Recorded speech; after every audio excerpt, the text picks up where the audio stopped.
الحمد لله رب العالمين والصلاة والسلام على رسوله محمد وعلى آله وأصحابه أجمعين. قدرمند اوریدونکو نن ستاسو په درانه خدمت کې دا موضوع ترتیب شوی ده چې د هغې عنوان دی یو مختصر عمل او حیرانونکی ثواب.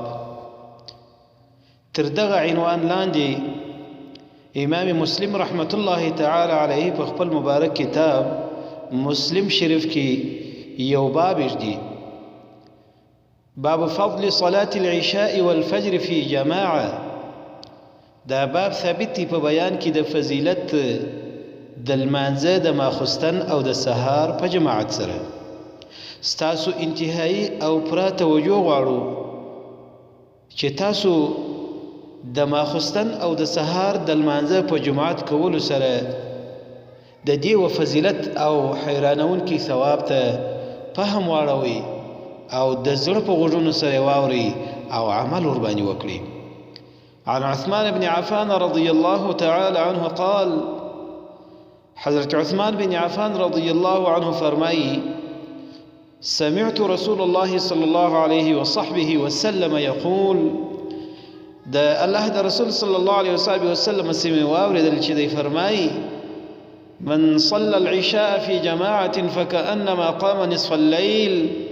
چا چې د ماخوستن لمونځ په جماعت سره وکړي گویا تر نیمایي شپې پورې دی پر عبادت باندې ولاړ دی. ومن صلى الصبح في جماعة فكأنما قام الليل كله.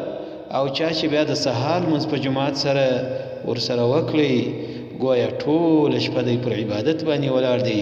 رواه مسلم. محترمینو، الله تبارک و تعالی دې موږ او تاسو ته توفیق را نصیب کړي چې موږ د خپلو لمنځونو دپاره په پوره اهتمام سره او په پوره دلجمعي سره او په پوره طهارت سره اهتمام وکړو او دا 15 سره وختونه لمونځ په جماعت سره وکړو، بالخصوص د ماخستن لمونځ او د سهار لمونځ چې څومره حیرانونکی ثواب دی. یو څوک چې د ماخستن لمونځ په جماعت سره وکړي او بیا ولاړ سي کور ته بیده سي او بیا د سهار لمونځ په جماعت سره وکړي، په دلیل د دغه حدیث شریف د الله د رسول صلی الله علیه وصحبه وسلم پر مبارک قول او پر دې مبارکه ژبه باندې د دغه سړي سره د پوره شپې د عبادت کولو وعده ده او په دې کې هیڅ شک او شبهه نسته.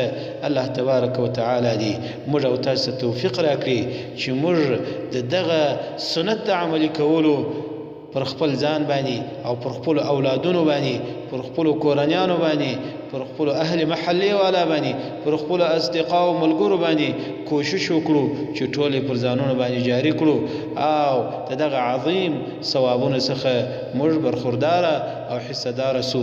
واخر دعوانا ان الحمد لله رب العالمين.